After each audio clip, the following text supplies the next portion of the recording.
This is Caitlyn Clark. She needs no introduction. She's the hottest thing going right now. And we need to have a truthful, honest conversation about her. I've been seeing lately a lot of hype behind Caitlyn Clark and a lot of, I would say, YouTube channels as well as the media calling people haters for anything truthful that they speak. They are downing the women in the WNBA for being honest. So we're going to dig into her career so far and why these narratives are being perpetrated, which are unfair and not honest. Sports is allowing us and it's exposing our eyes and ears to complete bias. Now, what do we do about it?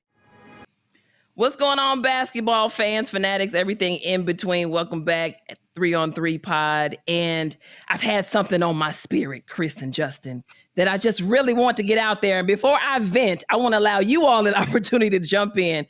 After South Carolina, I repeat, South Carolina won the national championship. Good old CNN decided they wanted to post a headline saying they won the championship, but with a photo of Caitlyn Clark smiling, surrounded by her teammates. I thought that it was insane, personally. Is the media too obsessed with Caitlyn Clark? She has really drawn attention. Her team and her have drawn so much attention to women's basketball. There's no doubt about that. But they didn't win the championship. USC did. They are not the world champions or the national champions. You know, the South Carolina Gamecocks were undefeated. They brought a team back that had none of the starters. It seems that almost all of our conversation has been about Caitlyn Clark. Even when USC won the championship, even when South Carolina, let me say South Carolina, even when South Carolina won the championship, University of South Carolina didn't get a headline that showed them on the CNN cover. It showed a picture of Caitlyn Clark where it said that the University of South Carolina Gamecocks defeat Caitlyn Clark or get revenge against Caitlyn Clark for last year. And so even in their championship, Caitlyn Clark's at the center, and even in their championship winning, Caitlyn Clark is on the headline. There is a very complicated conversation that we have to have about Caitlyn Clark. Y'all, this is what it looks like to center whiteness by any means necessary. See, this is an example in the media of what it looks like to exalt and position whiteness as superior to all other groups of people. This is an example in the media of what it looks like to position white folks as the standard for humanity and excellence. And this is yet just another example of why sports in America will always inherently be political. Because when we step on the field or when we sit in the bleachers, we don't leave our socio-political views at the gate. And likewise, those who are in the media and those who cover these stories in sports don't leave their social or political views at the door. Because why else would Dawn Staley, in a sport that's dominated by black folks, be the first black coach, male or female, in men's basketball or women's basketball to win 3 basketball titles in the NCAA? Because these lines right here are never blurred. So yeah, they made a conscious mistake by centering Caitlyn Clark when her team lost. But even when they changed the picture, they still didn't change the headline. This right here is the real story. That should be the headline, not this. Now, this is the picture that everybody's talking about. As you can see, CNN put Caitlyn Clark at the head of the article. Now, when these women and people are saying Caitlyn Clark is receiving favorable treatment through the media, you call them haters. But the proof is in the pudding. They're doing things for her that they've never done for anyone else. And why do you think that is? It has something to do with her skin color, as well as her being able to play ball. But They've never done this for anyone else. You can be mad and act like racism doesn't exist, but it really does, as well as white privilege. And I know a lot of y'all gonna be upset because y'all can't handle the truth, but it is what it is. I know we'll have the champions come to the White House. We always do. So, we'll have LSU come. But you know what? I'm going to tell Joe, I think Iowa should come too, because they played such a good game. Problem is, that's never been done before. And no matter her intention, the idea landed with a giant thud. Hey, history tonight. Caitlyn Clark. Oh, no, she didn't. Yes, she did. Yes, she did. Hey, she needed 8 to break the record, scored the first 8 points, scored 49 on the night. That's a heat check right there. 49? Yeah. Oh, my God. Hey, congratulations, Caitlyn Clark. You are a monster, girl. Yes, you are incredible. I still hadn't got a chance to see her play in person. I want to do that. Oh, we got to let's take a trip, man. And let's give a shout out to Lynette Woodard too. Incredible. Yes, Alex Morgan tweets, take it all in. Alex Morgan's a stud too, just for the record. Angel Reese is a stud too. I mean, she down at LSU, but apparently you are. Yeah, but she's incredible. Congratulations to her and her family. Yeah. The crazy thing is I'm just seeing her last year when they played LSU, but she's phenomenal. I'm going to go on the record and say she's the best female collegiate player ever. Ever? Well, I don't know about you. You ever. heard of Cheryl Miller, Ever. Maya Moore? I said what I said. Ever. This is an article by the Associated Press. It reads, "The women's scoring record belongs to Pearl Moore. Caitlyn Clark is unlikely to reach it this year." And she didn't reach it, and she didn't pass it. Pearl Moore has 4,061 points, but they refuse to recognize her record. Florence native Pearl Frances Moore attended Old Wilson High School. She's remembered most for her numerous basketball records from 1976 to 79 at then Francis Marion College. Let's start with being a little bitty kid. We lived in the country, and it wasn't a basketball goal, so we used a tennis ball and a peach basket. Pearl still holds the all-time women's collegiate record for points with 4,061, and that was before the three-point arc. Might have meant a lot more shots from all different areas. There probably could have been 1,000 more points added on. Pearl Moore was the best. She was just ahead of her time. If Pearl was playing now, she'd be one of the top players in the country without a doubt. But Pearl was incredible. She could shoot, pass, she could do everything. It was unbelievable to watch Pearl Moore play. Pearl is a 4-time college All-American. She averaged more than 30 points a game over her career at Francis Marion with a single game high of 60 points. Incredibly, she also averaged 10 rebounds a game, despite standing only 5 feet, 5.5 inches tall. Her senior season at Francis Marion, Pearl was voted the National Small College Player of the Year. The most memorable moments for me probably would have been when we beat Carolina down here at Francis Marion in the Foxy Ladies Tournament. Moore enjoyed a brief all-star career in the Women's Professional Basketball League. Today, Pearl Moore works here at the U.S. Post Office main branch in Florence. She still loves the game and occasionally gets out to shoot some hoops. Pearl Moore's number 12 jersey is retired and on display at FMU's Smith Center, along with the record basketball. I never seen anyone that loved the game and loved to play like Pearl Moore. Pearl Moore is a member of the South Carolina Sports Hall of Fame. I had 10 brothers and sisters, and we did a lot of that stuff. Got a lot of whippings from my mom and stuff for not cleaning up, but I did score a lot of points. Welcoming Pearl to the Hall of Fame is the head coach of the Francis Marion Patriots, Sylvia Hatchell. Let's hear it for the greatest scorer in the history of women's college basketball, Pearl Moore. Let's hear it for the greatest scorer in the history of women's college basketball, Pearl Moore. Let's hear it for the greatest scorer in the history of women's college basketball, Pearl Moore. It's happened. It's official. Caitlyn Clark on free throws has passed Pistol Pete Maravich to become the all-time leading scorer in the history of college basketball. Charlie, how do you best put that into perspective? Well, it's really hard to, because it's so amazing what we've seen over the last 4 years and really in the last 2 years from Clark. It punctuates a career that deserves to be all the accolades that it's been getting. It absolutely deserves that. She's changed women's college basketball. She's changed the way people interpret women's college basketball.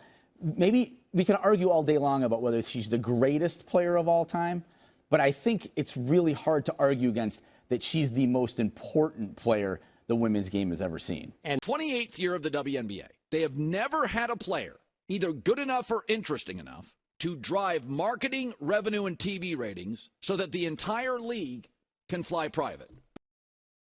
Her quick yet athletic game had hoop fans around the country buzzing, even a guy named Mr. Jordan. She's really unstoppable from my standpoint. She had the skills that really seemed to be better than anybody else she was playing against. And rarely do you see women who can do that. I think she really opened eyes about women's basketball. She's a credit to women's basketball. You're unbelievable.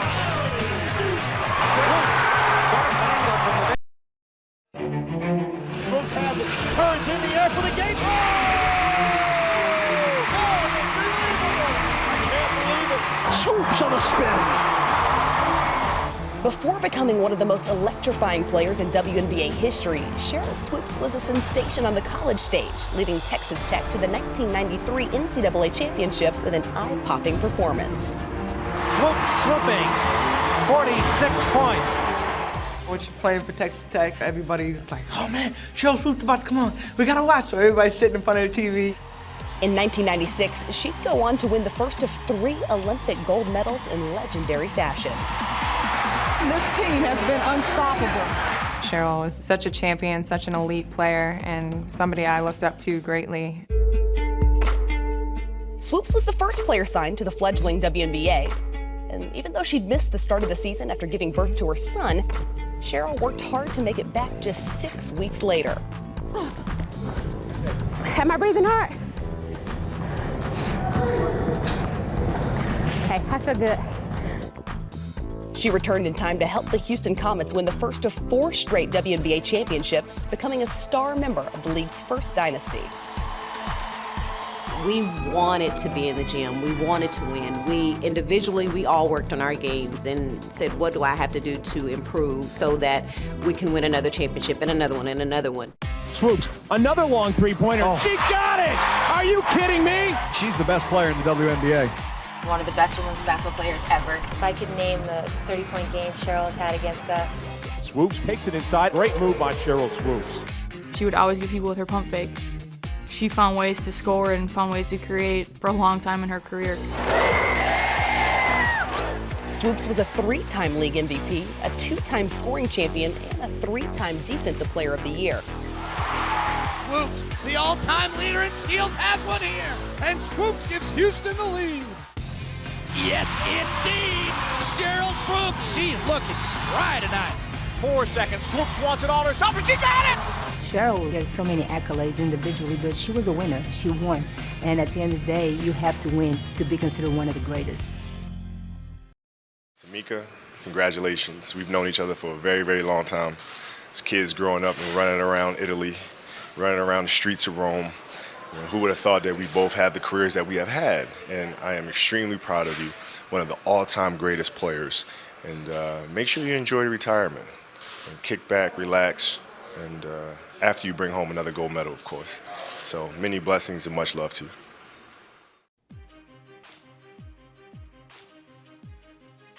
Over the years, the Dallas-Fort Worth area has produced its fair share of talented players in girls basketball.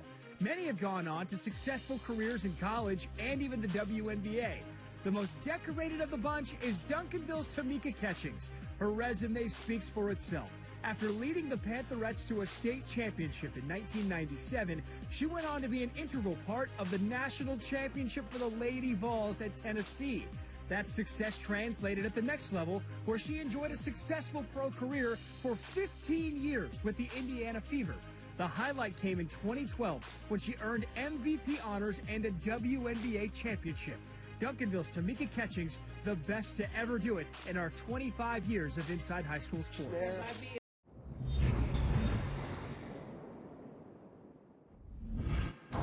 Tamika Catchings, perhaps the most revered player in WNBA history. She does everything, plays with such hustle and heart. She's just an icon for women's basketball. Catchings for the win. Got it! Tamika Catchings developed her drive and determination to succeed during her childhood when she learned how to cope with hearing impairment in both ears. Hey, guy. How you doing? Her will and resolve would become legendary at the University of Tennessee. One of my heroes, Coach Summit, she spoke so highly of Tamika Catchings. When I got to Tennessee, everything was like, Catch goes 110%.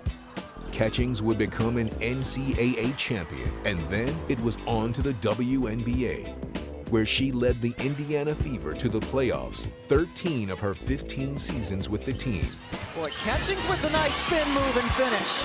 As she continued her pursuit of a WNBA title, she also built her resume on the world stage as a mainstay of the U.S. national team. She played with a level of intensity and grit that was not comparable to any other player in the league. It was something that you could expect without a doubt. After winning Olympic golds in 2004 and 2008, her star continued to rise in the WNBA when she won the league's highest honor. 2011 WNBA Most Valuable Player of the Year award to the Indiana Fever's own Tamika Catchings. And a year later, she became a Finals MVP, leading the Fever into the history books. Indiana has won the WNBA championship for the very first time.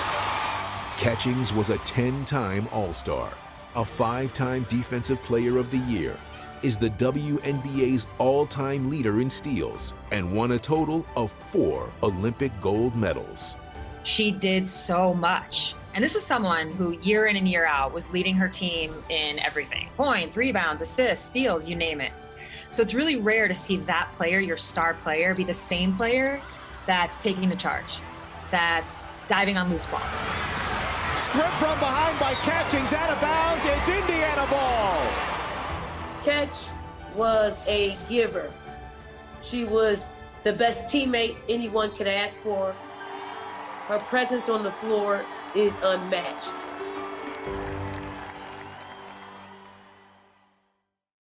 They've got a roster of Olympians and All-Stars, but their best player still is Maya Moore. And the headline of this draft, of course, is Maya Moore. She's been ready for the WNBA since her sophomore year in college.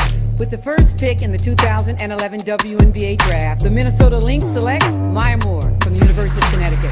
Moore tonight for Tina, and Tina gets the assignment. Here's Moore, and there it is, her first basket in the WNBA. Oh, what a pass, and Moore on the finish. That is pretty. Moore! Up and under! How does she do that? Moore hits from one leg off balance. You can't describe Maya. There's no explanation for what she does. She'll get a rebound when no one else can get to the ball. She'll get a steal when no one else can get a steal. She'll make a shot around the basket or create something, and she has great timing. Like exactly when we need her, she shows up. Gets it to Moore. Moore will get it off. The shot is good. Game 3 belongs to Maya Moore and Minnesota. Here is Moore. LA can play it straight up. Moore connects.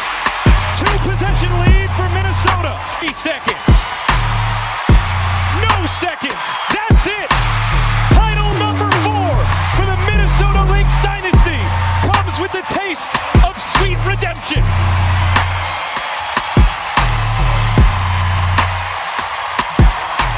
I mean, look at Maya Moore and her heavy lift. Changed one life. One of the things that I'm definitely proud of and so appreciative of is being able to say that I've been a part of a championship team at every level. High school, even having great high school teammates and coaches, on to college, WNBA, over in Europe, also for the Olympics. It's just a dream come true. There's so many things that are involved in that actually happening, and I'm just so blessed to be able to, first of all, have the opportunity and to be healthy enough to be put on some of those teams, especially my WNBA team that I had no control over. Going to an awesome Minnesota team and being healthy enough to participate in the Olympics and playing every game of my college career, and there's just so many opportunities that were presented to me, and I just tried to work my hardest and be as competitive and as diligent as possible to make sure that I could put my best out on the court. 28th year of the WNBA. They have never had a player either good enough or interesting enough to drive marketing, revenue, and TV ratings so that the entire league can fly private. But Caitlyn Clark, who's never played until a week ago in a WNBA game, is the first player that appears they're banking on her. And I say banking literally. They're literally going now to private flights for 2 years. So they finally have this moment. Don't put Caitlyn Clark up in the first 4 games against New York twice and Connecticut twice, the best defensive teams. You've got to take advantage of these opportunities. I don't know what they have to do. I don't know if they have to change the trade rules, if they have to get her better players, lighten up the schedule. Sometimes you just have to get stuff done. You just have to figure it out. Get Messi paid. Get Beckham to L.A. Get Caitlyn Clark an easy schedule. WNBA, you got to do better.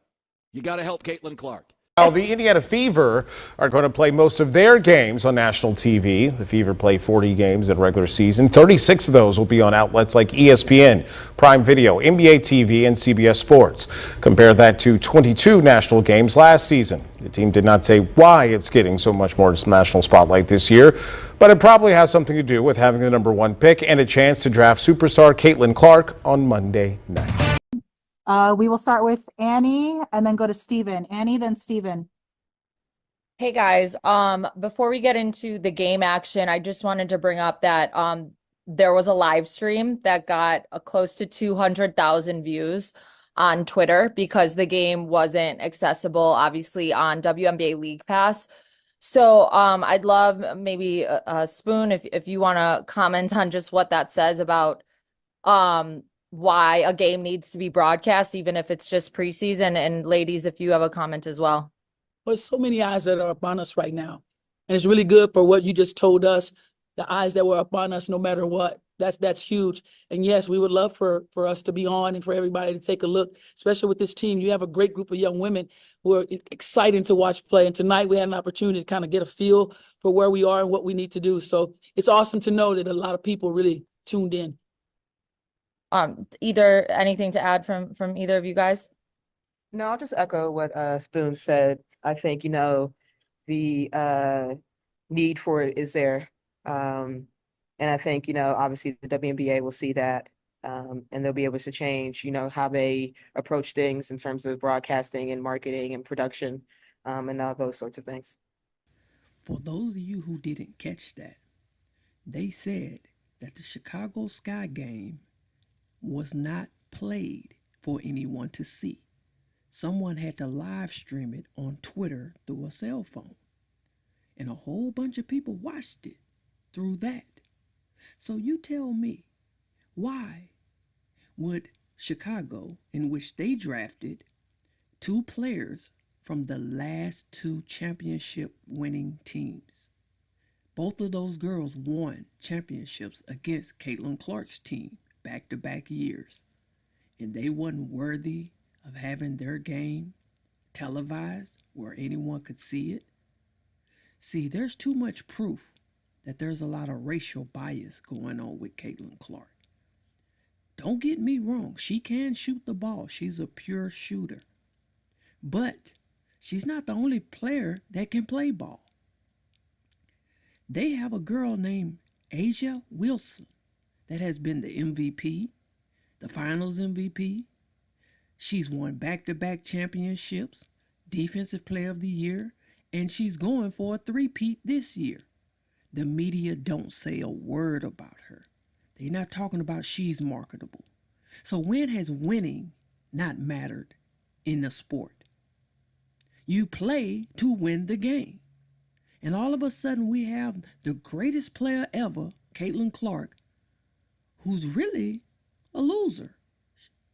Every time we see her, she's losing. Matters how many points she scores, she's not a winner. But yet, they building her up above all the players that's great that have won NCAA championships, WNBA championships, Defensive Player of the Years, MVPs. They've won international gold medals, high school championships. But yet, they're disrespecting these great women of the past and the present. So you can't call people haters for pointing this out and for seeing it. Maybe you're a hater of truth. Stop hating the truth and just realize this is what's going on. You can't deny it because there's too much evidence of it. The end.